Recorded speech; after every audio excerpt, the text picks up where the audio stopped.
Hello दोस्तों, नमस्कार। मैं हूं धनेश और आप देख रहे हैं कृषक इंडिया कृषक भारत। दोस्तों, अगर आप देसी मुर्गी का पालन करना चाहते हैं तो आज का ये वीडियो आपके लिए बहुत ही ज़्यादा खास होने वाला है, क्योंकि आज मैं आप लोगों को बताने वाला हूं कि देसी मुर्गी पालन में क्या क्या समस्याएं आती है, जो कि शुरुआती दिनों में किसान साथियों को बहुत परेशान कर देती है। तो चलिए दोस्तों, आज की इस वीडियो में हम जानते हैं कि वो कौन कौन सी समस्या है और उसका निदान हम किस तरह से कर सकते हैं। दोस्तों, सबसे पहले जो समस्या हमें देखने को मिलती है वो है ब्रूडिंग की। अगर हम चूजे को लाते हैं और उसका ब्रूडिंग करते हैं और ब्रूडिंग के दौरान टेम्परेचर अगर कम ज़्यादा होता है, यानी कि कभी 35 तो कभी 25, इस तरह का बहुत ज़्यादा अगर डिफरेंस हो जाता है टेम्परेचर में, तो हमारे चूजे को बहुत ज़्यादा नुकसान होता है। उसको सर्दी लग जाती है, लंगड़ापन का शिकायत आपको देखने को मिल सकता है। इसके अलावा जो सर्दी है वो सीआरडी में भी कन्वर्ट हो सकता है।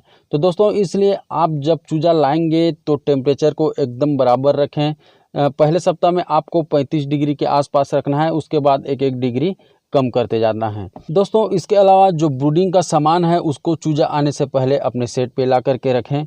चाहे बल्ब होल्डर हो या तो फिर इलेक्ट्रिक ब्रूडर हो या किसी भी चीज़ से आप टेम्परेचर देना चाहते हैं, उसको अपने सेट पे ला करके रखें। उसको वर्किंग कंडीशन में एक बार देख लें कि चालू है कि नहीं। नए किसान साथियों के साथ समस्या ये हो जाती है कि वो चूजा जब पहली बार अपने सेट पे लाते हैं तो टेम्परेचर का खास ध्यान नहीं दे पाते, एक दो बल्ब ही जला देते हैं, फिर रात में सो जाते हैं।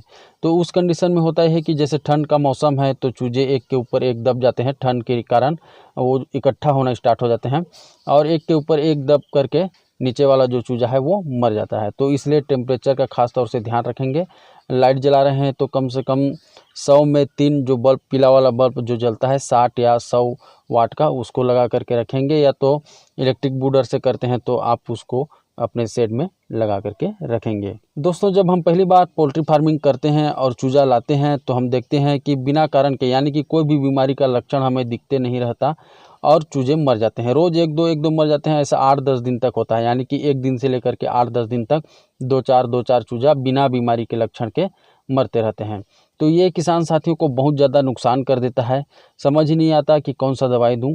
तो दोस्तों, इसका बहुत सारा कारण होता है, जैसे कि आपको हैचरी से कमज़ोर चूजा मिल गया हो, या तो आपके दाना में कोई कमी हो, जैसे पुराना दाना होता है तो अनपचन के कारण भी चूजे को बीमारी लग जाती है, या तो ज़्यादा ठंडी हवा पड़ गया तो उसमें आपके चूजे को सर्दी के कारण निमोनिया हो जाता है और वो मर जाती है। तो इसलिए इस टाइम आपको ब्रूडिंग का खासा ध्यान देना है।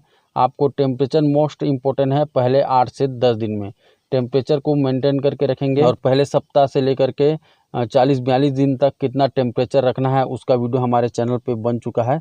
तो चैनल पे जा कर के देख सकते हैं और मैं डिस्क्रिप्शन में भी वीडियो का लिंक डाल दूँगा, तो वहाँ से भी आप देख सकते हैं। और पहले सप्ताह में आपको कोई भी एक एंटीबायोटिक, चाहे टेट्रासाइक्लिन हो, लिक्सन हो, एमोक्सिसिलिन हो, और इसके अलावा आपको एक मल्टीविटामिन, विमराल, मल्टी स्टार के प्रकार के आपको मार्केट में मिल जाएंगे। तो उनमें से किसी का उपयोग आपको करना है, ताकि जो चूजे कमज़ोर हैं या तो कोई बीमारी से ग्रसित हैं वो ठीक हो जाएं। तो ये जो मोर्टेलिटी की समस्या है, अपने आप जो मर जाते हैं, वो समस्या देखने को नहीं मिलेगी। दोस्तों, पहले सप्ताह में जो चूजे का मोर्टेलिटी होता है वो पानी के कारण भी होता है। अगर आप स्वच्छ पानी नहीं दे रहे हैं तो चूजे की मोर्टेलिटी होती है। इसलिए आप अपने चूजे को पहले सप्ताह गर्म पानी दें, खास करके ठंड और बरसात के दिन में पानी को गर्म कर लें, उसके बाद ठंडा हो जाने दें। उसके बाद जो भी दवाई आपको उसमें मिलाना है उसको मिलाएं, तो आपके चूजे की मोर्टेलिटी इससे भी रुकेगी। और आपको पता ही होगा कि जो 70% बीमारी है वो पानी से आता है। तो पानी ही स्वच्छ रहेगा तो बीमारी आने के चांसेस भी कम हो जाएंगे। दोस्तों, शुरुआती दिनों में चूजे में एक और समस्या देखने को मिलती है, वो है पीछे बीट चिपकना। बीट चिपक जाता है और धीरे धीरे जो बीट निकलने वाली जगह है उस जगह को ब्लॉक कर देता है। फिर बीट पेट में भरने लगता है और चूजे की मोर्टेलिटी हो जाती है। तो इसका जो कारण होता है वो दाना को सही तरीक़ा से चूजे का न पचा पाना होता है। इसलिए आप अगर इस प्रकार की समस्या दिखती है तो तुरंत अपने चूजे को गुड़ का पानी दें। पहला दिन तो आप गुड़ का पानी देंगे ही देंगे, लेकिन 2-3 दिन बाद भी बीट चिपकने वाला समस्या आपको दिख जाता है तो लगातार 3 दिन तक गुड़ का पानी अपने चूजे को दे दें, तो वो जो समस्या है वो समाप्त हो जाएगी। दोस्तों, पोल्ट्री फार्मिंग में सबसे बड़ा जो समस्या आता है वो है बीमारी।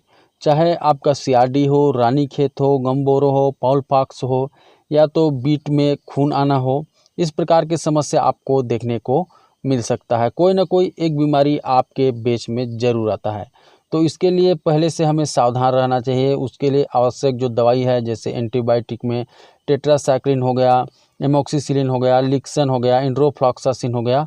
एंटीबायोटिक तो आपको एक ना एक अपने पास रखना ही है। अगर पहली बार फार्मिंग कर रहे हैं तो इस बात को ध्यान से सुनेंगे, आपको एक एंटीबायोटिक रखना ही है, क्योंकि कोई भी बीमारी आता है तो सबसे पहले आपको एंटीबायोटिक देना है। उसके बाद जैसे आपको पहचान आ गया तो उसके लिए कोई अलग से दवाई भले ही आप चलाएंगे, लेकिन जब तक आप पहचान नहीं पाते तो आपको एंटीबायोटिक ही देना है, क्योंकि 70 से 80% जो बीमारी है मुर्गी पालन में वो एंटीबायोटिक से ही ठीक होता है। दोस्तों, अगर आप मुर्गी पालन करते हैं तो आपने देखा होगा कि कभी कभार जो मुर्गी है जैसा दाना खाती है वैसा ही बीट में निकाल देती है। तो उसका जो कारण होता है वो है दाना का न पच पाना, और दाना न पच पाने के कारण होता है उसके लीवर में समस्या होना। तो इसके लिए आपको लीवर टॉनिक देना है, जैसे ब्रोटोन हो गया, हिमालय का आता है तो उसको भी दे सकते हैं। और अच्छी क्वालिटी का आपको दाना देना है, नमी वाला दाना नहीं देना है। बासी खाना जैसे घर का वेस्टेज वगैरह हो गया उसको नहीं देना है। घर का वेस्टेज तो आपको देना है, लेकिन एकदम सड़ गल गया है उसको आपको नहीं देना है। कई किसान साथी मतलब मुर्गी है मतलब कुछ भी दो, ऐसा नहीं है। उसका भी सेहत का आपको ख्याल रखना है, क्योंकि उसी से आपको पैसा कमाना है। तो इसके लिए आपको भले ही आप घर का वेस्टेज देंगे लेकिन सही चीज़ दें, ताकि उसके सेहत को कोई नुकसान न पहुंचाए। बहुत सारे नए फार्मर जो हैं मुझे कमेंट करते हैं कि सर मेरा चूजा 15 दिन का हो गया, 20 दिन का हो गया, लेकिन वज़न सही तरीक़ा से नहीं बढ़ रहा है। तो उसका जो कारण होता है दोस्तों, वो तो एक ब्रीड के ऊपर डिपेंड करता है। अगर आपने सोनाली चिक्स पाला है और 15-20 दिन में 200-300 ग्राम का हो जाए, ऐसा तो होगा नहीं। और अगर आपने एफएफजी पाला है तो मैं आप लोगों को बता दूं कि जो एफएफजी ब्रीड है वो कम से कम 20 दिन के बाद तेज़ी से बढ़ता है। पहले थोड़ा स्लो बढ़ता है, उसके बाद जैसे ही 20-22 दिन होता है उसका वज़न तेज़ी से बढ़ता है दोस्तों। और अगर आपकी मुर्गी का वज़न पोषक तत्व की कमी या तो विटामिन्स वगैरह की कमी के कारण नहीं बढ़ रहा है, तो उसके लिए आपको रेडीमेड फीड देना है। रेडीमेड फीड के साथ आप ऑस्टोवेट और विमराल मिला करके दे सकते हैं। इसके अलावा जो जी प्रोमिन आता है उसको भी दे सकते हैं।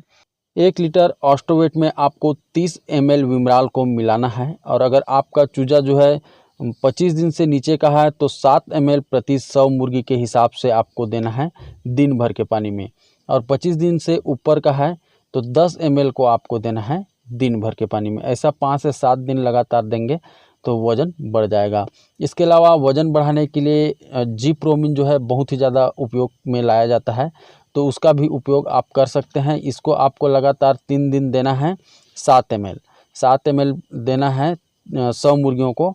उसके बाद 1-2 दिन गैप कर देना है। उसके बाद फिर 3 दिन के लिए 7 ml 100 मुर्गियों को दिन भर के पानी में देना है। दोस्तों, ऐसा अगर आप 15 दिन करते हैं, यानी कि 3 दिन पिला दिए, फिर 2 दिन गैप कर दिए, फिर 3 दिन पिला दिए, फिर 2 दिन गैप कर दिए, ऐसा अगर आप 15 दिन करते हैं तो आपके मुर्गियों का वज़न जो है बहुत तेज़ी से बढ़ेगा, आपको डिफरेंस देखने को मिल जाएगा। तो ठीक है दोस्तों, ये तो कुछ समस्या है जो मुर्गी पालन में देखने को मिलता है, और ख़ास करके जो नए किसान साथी हैं इससे बहुत ज़्यादा परेशान रहते हैं। इसलिए मैंने सोचा कि आज इसके बारे में वीडियो बनाया जाए। तो उम्मीद करता हूँ आपको आज का वीडियो पसंद आया होगा, और इसी तरह से पोल्ट्री फार्मिंग से रिलेटेड वीडियो हम अपने चैनल पर लाते रहते हैं। और अगर आप भी पोल्ट्री फार्मिंग में इंटरेस्ट रखते हैं तो चैनल को सब्सक्राइब करके बेल आइकन को दबा लीजिए, ताकि जब भी इस तरह का वीडियो चैनल पे आए सबसे पहले उसका नोटिफिकेशन आप तक पहुंचे। तो ठीक है दोस्तों, मिलते हैं फिर एक नए वीडियो नए जानकारी के साथ। तब तक के लिए जय हिंद, जय भारत।